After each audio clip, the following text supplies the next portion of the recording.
আসসালামু আলাইকুম প্রিয় দর্শক, সবাই কেমন আছেন? চলে আসলাম এই মুহূর্তের সবচেয়ে গুরুত্বপূর্ণ আবহাওয়ার খবর নিয়ে। তো আগামীকাল 30শে সেপ্টেম্বর রোজ সোমবার কেমন থাকতে পারে আগামী 24 ঘন্টা থেকে 72 ঘন্টার আবহাওয়া রাজধানী ঢাকা থেকে শুরু করে খুলনা, বরিশাল, চট্টগ্রাম, সিলেট, ময়মনসিংহ, রংপুর ও রাজশাহী বিভাগের প্রত্যেকটা জেলার বিস্তারিত আপডেট জানিয়ে দেব। তো প্রিয় দর্শক, আগামী 72 ঘন্টার পর থেকে আবহাওয়ার মধ্যে চলে আসছে একটি নতুন পরিবর্তন। দেশের প্রত্যেকটা জেলাতে আবারও ঘটতে পারে ভারী বর্ষণের মতো অবস্থা। এছাড়া প্রিয় দর্শক, কয়েকটি জেলাতে আকস্মিক বন্যা পরিস্থিতিও হতে পারে। তো কে কোন জেলা থেকে দেখছেন কমেন্ট বক্সে জানাবেন। প্রতিনিয়ত আবহাওয়ার খবর পেতে অবশ্যই আমাদের ইউটিউব চ্যানেলটিকে সাবস্ক্রাইব করে নিতে ভুলবেন না। তো এই মুহূর্তে দেখুন, দেশের বেশিরভাগ অঞ্চল জুড়েই ভারী থেকে অতি ভারী বজ্রবাহী মেঘের আনাগোনা শুরু হয়ে গেল রাত্রিকালীন সময়। সিলেট বিভাগের প্রত্যেকটা অঞ্চলে সকাল থেকে ভারী বর্ষণ আমরা দেখেছি। তো রাতের মধ্যেও হালকা মাঝারি বৃষ্টিপাতের সতর্কতাও উঠে আসছে সিলেট বিভাগের সিলেট, সুনামগঞ্জ, মৌলভীবাজার, হবিগঞ্জ জেলাতে। পাশাপাশি রাজধানী ঢাকা বিভাগেরও কিছু কিছু অঞ্চলে ঢাকা, ফরিদপুর, মাদারীপুর, এদিকে কাপাসিয়া, কিশোরগঞ্জ, নগরপুর, টাঙ্গাইল এই সমস্ত অঞ্চলগুলোতেও হালকা মাঝারি বৃষ্টি বা বজ্রবৃষ্টি হতে পারে। পাশাপাশি প্রিয় দর্শক, এই মুহূর্তে দেখুন এদিকে মেহেরপুর, আলমডাঙ্গা, দামোড়হদা এবং ঝিনাইদহ, হরিণাকুণ্ড, মাগুরা এই সমস্ত অঞ্চলগুলোর আকাশও আংশিক মেঘলা থেকে মেঘাচ্ছন্ন দেখাচ্ছে, তবে বৃষ্টিপাতের কোনো সম্ভাবনা নেই রাত্রিকালীন সময়। এছাড়া এদিকে দেখুন রাজশাহী বিভাগের সিংড়া, রাজশাহী, পাবনা, সিরাজগঞ্জ, মোহনপুর, বগুড়া এই সমস্ত জেলার আকাশও কিছুটা মেঘলা হয়ে রয়েছে, তবে বৃষ্টিপাতের কোনো সম্ভাবনা থাকছে না রাতের মধ্যে। এছাড়া প্রিয় দর্শক, রংপুর বিভাগের কয়েকটি অঞ্চলে এই মুহূর্তে হালকা মাঝারি মেঘের আনাগোনা চলছে, তবে রংপুর বিভাগের বেশিরভাগ অঞ্চলে কিন্তু সকালের মধ্যে বৃষ্টিপাতের সম্ভাবনা রয়েছে। তো আমরা বৃষ্টিপাতের আপডেট আসছি। তো দেখুন বরিশাল এবং চট্টগ্রাম বিভাগের প্রত্যেকটা জেলার আকাশ পুরোটাই পরিষ্কার রয়েছে। ইনফ্রারেড মোড থেকে আমরা একই পরিস্থিতি লক্ষ্য করছি। প্রত্যেকটা জেলার আকাশ দেখুন সম্পূর্ণটা পরিষ্কার, তেমন আর রাতে ভারী বৃষ্টির কোনো সম্ভাবনা নেই। তো চলুন দেখে নিই কোথায় কেমন বৃষ্টিপাত থাকতে পারে। আমরা সরাসরি একেবারে চলে যাব বৃষ্টিবাহী মোডে। সরাসরি আমরা চলে আসলাম বৃষ্টিবাহী মোডে। তো দেখুন সিলেট বিভাগে কিন্তু ভারী বর্ষণ চলে আসছে 30 তারিখে সোমবার। তো সিলেট বিভাগের অধিকাংশ জেলা জুড়ে যে কোলাউড়া, এরপর বড়লেখা, জাকিগঞ্জ, এরপর জয়ন্তাপুর থেকে শুরু করে চাতকবাজার, সিলেট, এরপর এদিকে জগন্নাথপুর, ফাঁকেরবাগ, বিশ্বম্ভরপুর থেকে শুরু করে এদিকে বানিয়াচং, এরপর হাবিবগঞ্জ, মৌলভীবাজার, সুনামগঞ্জ, এরপর নাসিরনগর প্রত্যেকটা অঞ্চলেই দেখুন ভারী থেকে অতি ভারী বৃষ্টিপাতের সম্ভাবনা উঠে আসছে।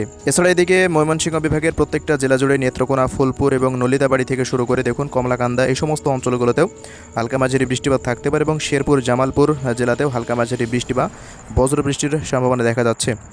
তবে প্রিয় দর্শক, সকালের মধ্যে রাজশাহী, ঢাকা, খুলনা ও বরিশাল বিভাগে তেমন বৃষ্টিপাত না থাকলেও চট্টগ্রাম বিভাগের কয়েকটি অঞ্চলে চট্টগ্রাম, এরপর রাজস্থলী, বিলাইছড়ি, রাঙ্গামাটি, এরপর ফটিকছড়ি, মানিকছড়ি, লংকদু থেকে শুরু করে দীঘিনালা এই সমস্ত অঞ্চলগুলো এবং এদিকে ফেনী, সেনবাগ, মতিরহাটেও হালকা মাঝারি বৃষ্টি বা বজ্রবৃষ্টির সম্ভাবনা দেখা যাচ্ছে। যদি আমরা আরও পরবর্তী সময়ে চলে যাই, তো দেখুন বিকেলের পর থেকে রাজধানী ঢাকা থেকে শুরু করে বরিশাল ও খুলনা বিভাগের কিছু কিছু অঞ্চল জুড়ে হালকা থেকে মাঝারি ধরনের বৃষ্টি বা বজ্রবৃষ্টি হতে পারে।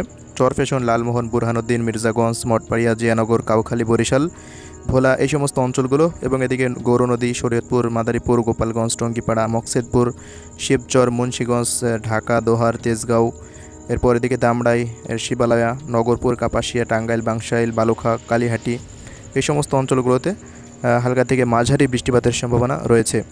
এছাড়া এদিকে দেখুন আলমডাঙ্গা, মেহেরপুর, কুষ্টিয়া এই সমস্ত অঞ্চলগুলোতেও হালকা মাঝারি বৃষ্টিপাতের সম্ভাবনা দেখা যাচ্ছে।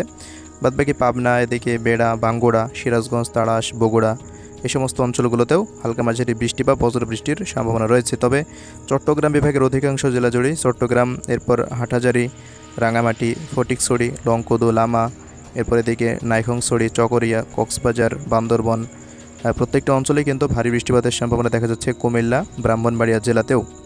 তো রংপুর বিভাগেও হালকা মাঝারি বৃষ্টি বা বজ্রবৃষ্টি থাকতে পারে ঠাকুরগাঁও, পঞ্চগড়, নীলফামারী এই সমস্ত জেলাগুলোতে। তো এই হলো প্রিয় দর্শক 30 তারিখের আবহাওয়া পরিস্থিতি।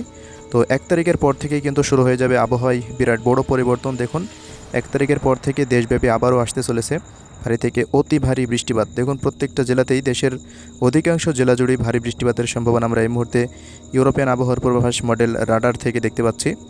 তো 2 তারিখ জুড়েও ভারী বর্ষণ থাকবে। তো একেবারেই 7 তারিখ পর্যন্ত লাগাতার বৃষ্টি বা বজ্রবৃষ্টি চলতে থাকবে। তো প্রিয় দর্শক, লাগাতার 7 দিন একটানা 1 সপ্তাহ ভারী বর্ষণের সতর্কতা রয়েছে। তো দেখুন পরবর্তী 3 দিনের পরে যে আবহাওয়ার আপডেটটি পাওয়া যাচ্ছে প্রত্যেকটা বিভাগের প্রত্যেকটা জেলাতেই ভারী থেকে অতি ভারী বর্ষণ থাকতে পারে এবং পরবর্তী 5 দিনের মাথায় খুলনা এবং এদিকে বরিশাল, চট্টগ্রাম, ঢাকা, ময়মনসিংহ ও সিলেট বিভাগের অধিকাংশ জেলাতেই প্রায় 200 থেকে 250 মিলিমিটারের মতো বৃষ্টি বা বজ্রবৃষ্টি হতে পারে। এছাড়া রংপুর, রাজশাহী এবং দেশের পশ্চিমাঞ্চলে হালকা মাঝারি বৃষ্টি বা বজ্রবৃষ্টির সম্মুখীন হওয়ার সম্ভাবনা রয়েছে। তো এই হলো পরিস্থিতি।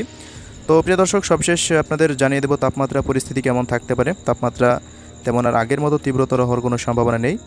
তবে তাপমাত্রা 32 থেকে 33 ডিগ্রি সেলসিয়াসের আশেপাশে থাকতে পারে রংপুর, রাজশাহী এবং ময়মনসিংহ, সিলেট, ঢাকা, খুলনা, বরিশাল ও চট্টগ্রাম বিভাগের প্রত্যেকটা বিভাগের তাপমাত্রা 32 থেকে 33 ডিগ্রি সেলসিয়াসের আশেপাশে থাকার সম্ভাবনা রয়েছে। তো 1 তারিখের পর থেকে তেমন তাপমাত্রা আরও তীব্রতর হবে না, কারণ দেশের মধ্যে প্রবেশ করতে চলেছে আরও একটি শক্তিশালী বৃষ্টি বলয়। তো আরও বিস্তারিত আপডেট জানানো হবে পরবর্তী আপডেটে। 1 তারিখের পর থেকে কোন কোন জেলাতে কী পরিমাণ বৃষ্টিপাত থাকতে পারে সেটি বিস্তারিতভাবে জানিয়ে দেওয়া সম্ভব হবে। তো আজকের ভিডিও এতটুকুই, পরবর্তী আপডেট আবার দেখা হবে। আল্লাহ হাফেজ।